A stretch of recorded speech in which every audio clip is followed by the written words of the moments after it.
quite frankly, I don't know what information they're seeking other than they say they want to know about the toy collection. Well, they know about the toy collection. They know it's Legos and RC cars. They have an entire list of all the serial numbers. If they believe they're valuable collectibles, which they are not, Judge, I do want to be clear on that.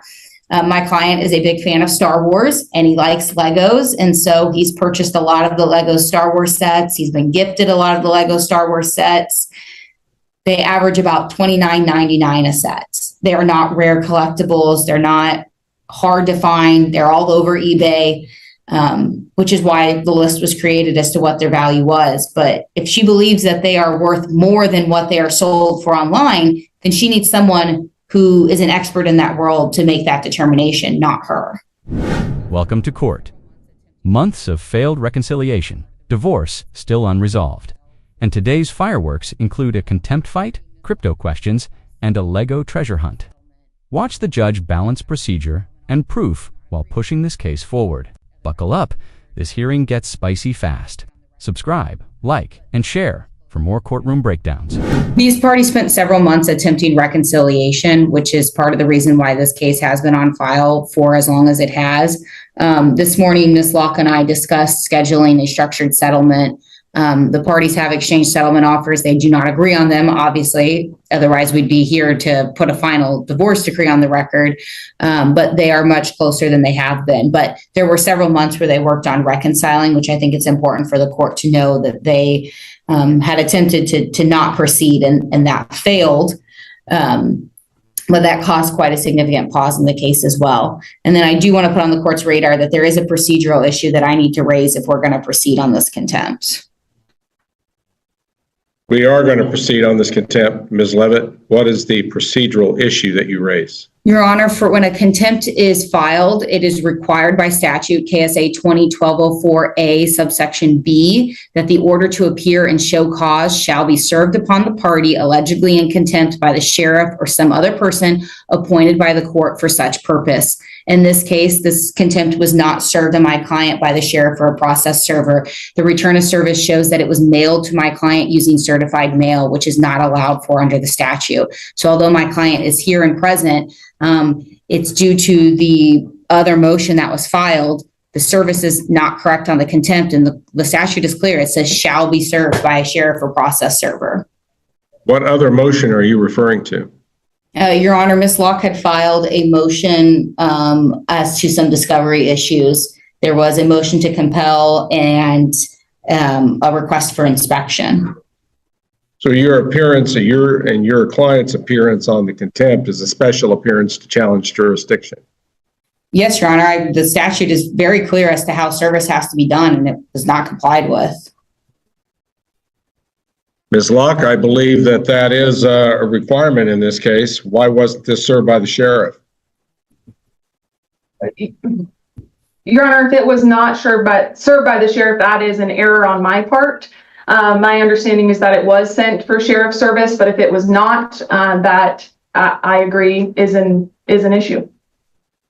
It's an issue that precludes the court from going forward with the contempt citation at this time. The court finds that there was improper service in this case, that the court does not have authority to go forward on the contempt citation at this time. With that said, there are some serious issues raised by this contempt citation, and I would sure hope that the parties in this case would recognize the privacy rights of the other. Nevertheless, the court will make no contempt finding at this time, and we'll move on to what appears to be the other motion before the court, and that apparently deals with discovery issues. Ms. Locke, you may proceed further in regards to that. Thank you, Your Honor. We have, as I stated to the court earlier, and just for a little bit of clarification on Ms. Levitt's position, my client disagrees with the idea that the parties were attempting to reconcile. She has not been interested in reconciling and has not been, and has made that very clear to the petitioner in this case throughout the case. However, we issued discovery. We've issued discovery twice in this case, as well as a request for inspection. I cited in my motion that we didn't have the petitioner's tax returns. That issue has been resolved. I also had concerns about cryptocurrency. That issue has not been resolved. There was a statement to us that the cryptocurrency has since been sold. However, we have no affirmative documents related to the cryptocurrency. The petitioner has been played some sleight of hand with the cryptocurrency, says he has documents but doesn't have documents, says we could get them but he can't get them. So we have challenges with that. He is very tech savvy. We would like the documents related to the cryptocurrency to value them as a marital asset. Additionally, the parties have some pretty significant toy collections, an RC car collection, which I believe has been agreed upon, but also a Lego collection. We asked and submitted a request for inspection related to the Lego collection. There was no response ever provided related to our request for inspection. And so that is part of our motion to compel here today to allow us to get the Lego collection inspected and valued as a marital asset. All right, Ms. Levitt. Thank you, Judge. Your response? Yes, Judge. And I know that this is not the issue, but I just do want to tell the court on the reconciliation. These parties went to marriage counseling for weeks. So that wasn't for reconciliation, then I guess that is what it is, but that's why my client believed they were working on reconciliation. As to the discovery issues, the cryptocurrency that my client owned is called Ethereum. It is held through a Robinhood account. I am looking at an email that was sent with all the discovery responses as digital attachments to Ms. Locke, in which the Robinhood account that holds the Ethereum, $600 worth of cryptocurrency, was sent as part of discovery responses. We have responded in a follow-up letter that Ethereum is cryptocurrency. It is held in the Robinhood account. That is what Robinhood is. It's like E-Trade is for stocks, Robinhood is for cryptocurrency, and that is all the cryptocurrency that my client is in possession of. The way Robinhood does their statements, Judge, is you are advised that you can have a statement available for download each month. If you go in and download it, then you have the statement. If you don't download it for that month, you cannot go back to prior months to download it. So I've advised that Ms. Locke, she can send a business record subpoena to Robinhood and see what she can get. My client had statements from when he had opened the Robinhood account, and then he had a statement from the month when discovery was received. That is all the cryptocurrency he owns. They have repeatedly asked about him owning Bitcoin. We have answered that he does not own Bitcoin. He's never owned Bitcoin. Quite frankly, I think that this is an attempt by the respondent to allege that my client is hiding this money that doesn't exist. And they want us to prove something that you can't prove a negative. I can't prove that there is no more cryptocurrency than the Robinhood account. We have handed over the Robinhood account. As to the request for inspection, a Lego list with all of the Lego, all of their sets they put out, Judge, have like numbers. They put serial numbers on them. So a list with all the serial numbers, the name of the Lego set, the value of it off of the lego.com website and off of ebay.com for older sites has been sent to Ms. Locke. I advise that if she had someone who was able to value a toy collection or a collectibles like Legos, that we could make the items available for inspection. But if it's merely the respondent wishing to come into the marital residence and dig through my client's Lego collection, these parties were married for a very long time. She bought many of the items and gifted them to my client over the years for birthdays, Christmas, those things. She has been at the house 3 times by agreement to pick up property and to go through the party's personal property and divide it. She's been at the house several other times, entering the garage without consent to go through personal property and take items. She has had plenty of opportunity to view these items, besides the fact that she, throughout the marriage, was one of the people who helped my client receive those items as part of his collection. We do not oppose an inspection, but I'm not sure what the respondent's ability to value that collection is if she sees them themselves versus receiving the list of the items. And I think that if we're calling this a collection, if there is some issue or concern by the respondent that these are collectibles worth more money than what they were purchased for. For example, if you were to talk about somebody who collects like rare baseball cards, then the respondent is not qualified to make an assertion of that value. It would require somebody who runs like a comic book store, somebody who's within that collecting world who, as part of their profession, values those collectibles to say this is the value of the item. The respondent herself would not have the prerequisite knowledge to do that. And so, quite frankly, I don't know what information they're seeking other than to say they want to know about the toy collection. Well, they know about the toy collection. They know it's Legos and RC cars. They have an entire list of all the serial numbers. If they believe they're valuable collectibles, which they are not, Judge, I do want to be clear on that. My client is a big fan of Star Wars and he likes Legos. And so he's purchased a lot of the Lego Star Wars sets. He's been gifted a lot of the Lego Star Wars sets. They average about $29.99 a set. They are not rare collectibles. They're not hard to find. They're all over eBay, which is why the list was created as to what their value was. But if she believes that they are worth more than what they are sold for online, then she needs someone who is an expert in that world to make that determination, not her. Ms. Locke, do you have a valuation expert in mind to inspect these toys and to give a fair estimate regarding their value? Your Honor, our request for inspection specifically states that we be allowed to come in to picture the collections so that they can be valued by an expert in the field. So we have not secured an expert, and obviously we would be required to do disclosures for that, but the purpose was not for us to come in and my client decide what the values are. The request for inspection specifically asks that we be allowed to photograph the Lego collection so that we can then go and have it be valued. Additionally, Your Honor, Could an expert do it purely from photographs without being able to see the items themselves and their current condition? Your Honor, I think that would be at least a good starting point for us. Again, I just want to give a little bit of backstory here.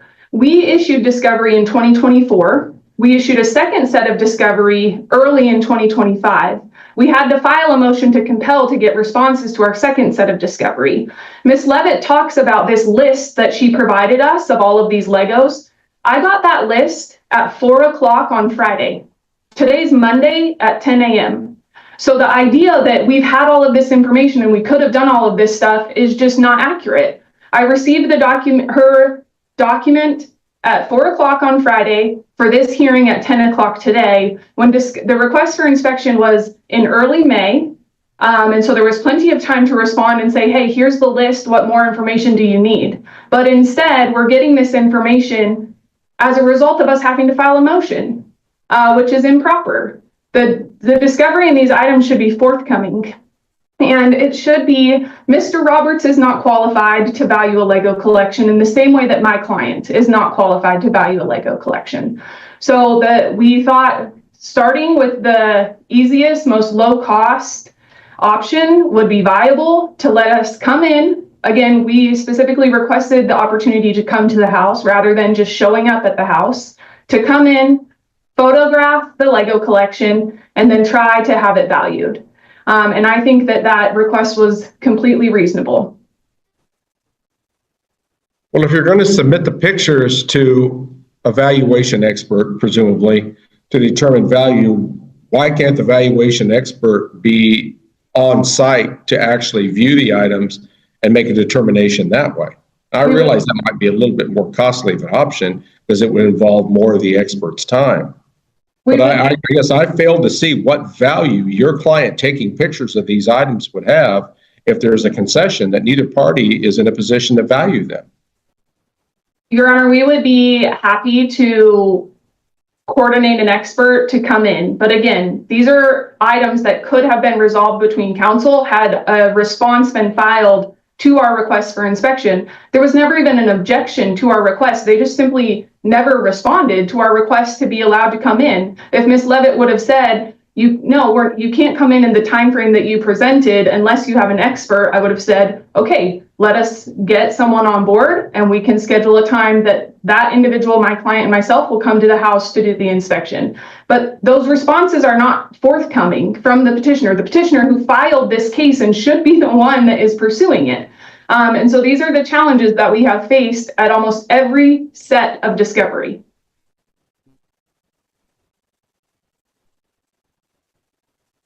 Well, there may be some considerable value in these toy collectibles and there may not, but I think that it's certainly appropriate for the parties in this case to determine that. The court will order that within the next 30 days that the respondent in this case be allowed to have an expert on site to actually view the toy collections, whether it be Legos or cars or whatever it may be, and to try to determine value. The respondent herself may be on scene at the same time. Certainly her counsel could be on scene if that's viewed to be necessary. And pictures can be taken by either the expert or by the respondent. But again, this needs to move quickly. This case is languishing in the system and the court's not going to tolerate it much longer. Either we're going to get this case to a conclusion or we're just going to make the party start over. Because obviously this case is not moving in the manner that it should. So within 30 days, you'll need to have that expert identified and scheduled with the opposing party through Ms. Levitt.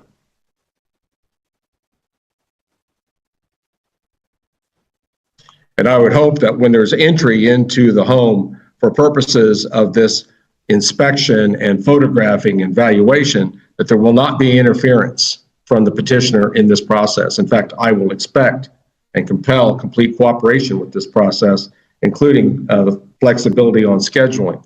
The expert and their schedule is going to have to be accommodated here. My client works from home, Judge, so he said that once an expert tells their availability, he'll just make sure work knows that that time frame he'll need to be offline to allow the expert to do what they need to do. Excellent, Ms. Levitt. Regarding the cryptocurrency issue and the documentation, Ms. Levitt, doesn't your client have full access to ordering any and all information that would be necessary here? Why are you going to make the respondent in this case issue a business record subpoena when your client can simply request it himself? Isn't it just readily ascertainable and readily available to him? My client has advised that it's not. We would essentially have to do a business record subpoena as well, which if the court wants the petitioner to take the obligation to do that, then we will. But my client has gathered all the information that was available to him and accessible to him through the Robinhood account and making those requests. So if either party is going to have to issue a business record subpoena and the respondent is the one who does not believe that the documents handed over fully provide her the information, it would be appropriate for her to spend her attorney's fees to do that. However, if the court prefers that my client do it, we can issue a business record subpoena and be the ones to do so. Ms. Locke, what is your concern with the documentation that has been provided?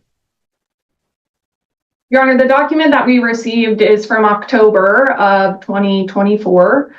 This case was filed a quarter prior to that. And then also there's been a statement that now the cryptocurrency has been sold. And so having the documents that reflect any additional earnings that he had or where that money went after he sold it is significant to the case, as well as a date of separation value for the cryptocurrency. Wait crypto twist. Respondent, suspects hidden coins, but petitioner says only $600 of Ethereum in Robinhood. Then admits the crypto was sold and funds partly paid his lawyer. Statements are patchy. Subpoenas loom. Is this clever bookkeeping or smoke without fire? Stay tuned. And I can't answer where the money went from when my client sold it. It went to my trust account to pay his bill with my office. Well, to pay some of it, it's only valued at approximately $600. All right, Ms. Locke, what I'm trying to determine here is there any true material purpose for you having additional information regarding this account if you already have documentation as to what the cryptocurrency was sold for? I don't have that information, Your Honor. I only have the October 2024 statement. All right. All right. So I trust that you've already issued a specific request for production, Ms. Locke, regarding the cryptocurrency? We did, Your Honor, yes.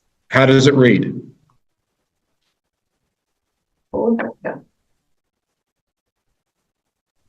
Judge, while Ms. Locke pulls up her thing to read it to you, I do want to tell the court, it's a 2024 statement, but it shows every transaction that my client has engaged in. There's just entire periods where the money's set there and there is no buy or sell. So it shows his actions in getting it or moving it back to when he opened it. That's why it shows like 2021, 2022, huge gap for just the 2024 statement. I don't know if that makes sense. Robinhood is kind of an odd beast in that way. So I just want to be clear on that. Your Honor, the request asks for every non-traditional payment or monetary account you currently have or have had since January 1st of 2021. Provide the type of account, names on the account, persons authorized to draw on the account, the date the account was opened, the account number, the amount of the present balance, if any, or the amount that when the account was closed and the date the account was closed, the source of all funds deposited into the account, and copies of statements and transaction history since January 1st of 2021. And Ms. Levitt would suggest that even the most recent October 2024 statement would have much of this information, Ms. Locke. Does it? Your Honor, it does not have the date of separation value, and there has been no supplemental discovery related to closing the account and the value when he closed the account. Okay. And what we were provided that shows the transaction history does not actually have a designation from Robinhood. It looks like some sort of spreadsheet. The only thing that has a Robinhood designation is that October 2024 statement. Certainly the court deemed date of separation value and what the cryptocurrency was actually sold for. The court certainly deems that to be relevant. Ms. Levitt, I trust that the paperwork that's already been turned over does not reflect either one of those. Your Honor, because my client did not go in and download a June statement and he had no, which is when this case was filed, and he had no transactions in June, there is nothing on the statement for that. The closest we have in time is when he downloaded the October statement to say this is the present value of it. The ones that show 2021 and 2022 are because they were where my client was actually taking actions, moving the crypto around. As for selling it and what he's done with that, Your Honor, this was after discovery was answered, and I didn't believe it was appropriate for me. When my client used that money to pay my funds, it was a payment made to my office. I believe that was attorney-client privilege. Now, my client's ability to show that he had money enter into his bank account, that may be possible that he can show that and pull that statement. But I didn't believe, because my client didn't only pay me that, he's paid other things, and I don't want to break attorney-client privilege with him dealing with his bill in my office. Well, Ms. Levitt, the court will require, I guess, you and your client to provide documentation regarding the value of the cryptocurrency account as of date of separation, and documentation regarding the amount raised from the sales transaction of that cryptocurrency. And So Your Honor, if it's going to require a business record subpoena, then you're going to need to issue one. Okay, that was going to be my question. And if the only way I can do it is a business record subpoena, then that's fine. And the court will approve it and get you on your way to obtaining that. Okay. Again, that business record subpoena, if necessary, will need to be submitted to the court within 30 days.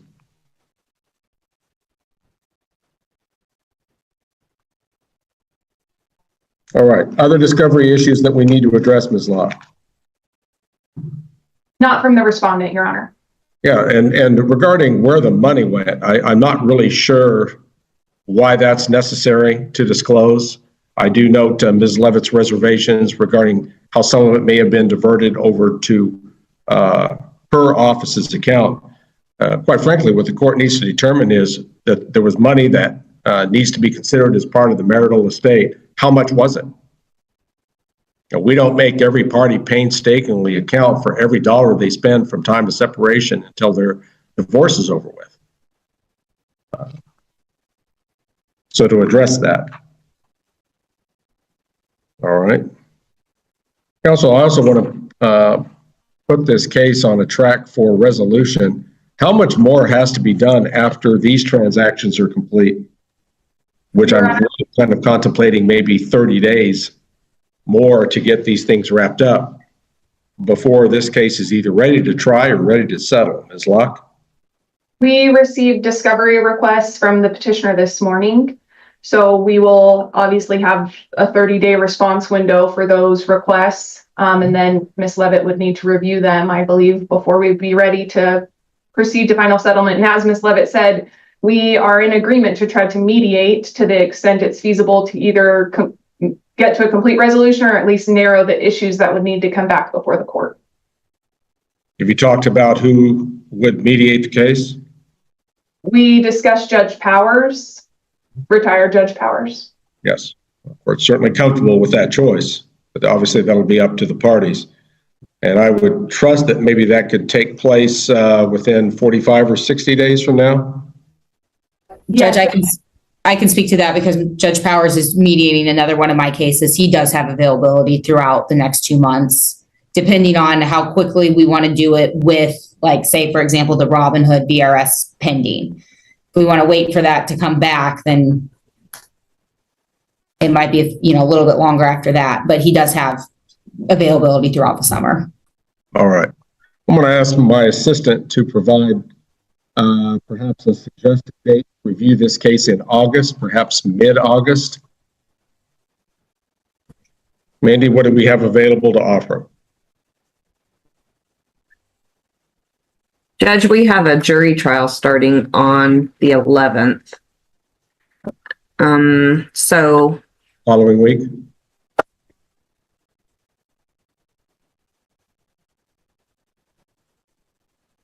we could do August 21st. It is open all day. What day of the week is that? That's on a Thursday.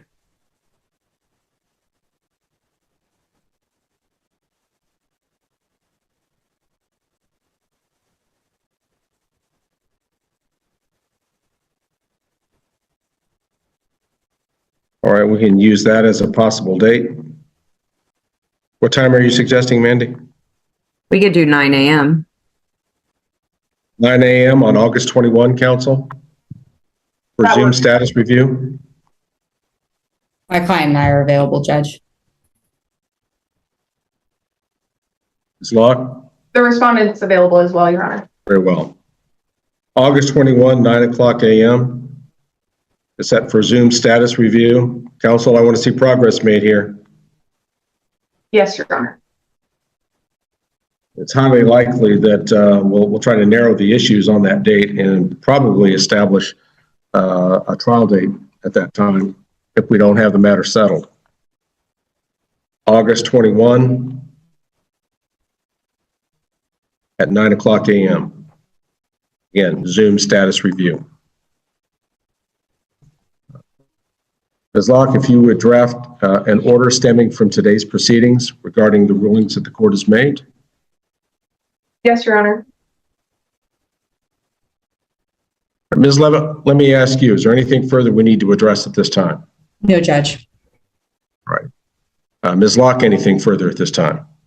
Your Honor, I would like to reserve ruling on attorney's fees related to the motion to compel at our next hearing to see if everything was actually produced as required by the court. The court will reserve ruling on that issue. Nothing additional from the respondent. Very well then. If there's nothing further at this time, Robert's matter will currently be in recess. Final orders. Expert inspection of Legos and RC cars on site within 30 days. Photos allowed. Full cooperation required. Produce crypto separation value and sale proceeds. Issue a business record subpoena, if needed, within 30 days. Mediation targeted. Status review set August 21st, 9 o'clock a.m. via Zoom. Like, share, subscribe for more updates.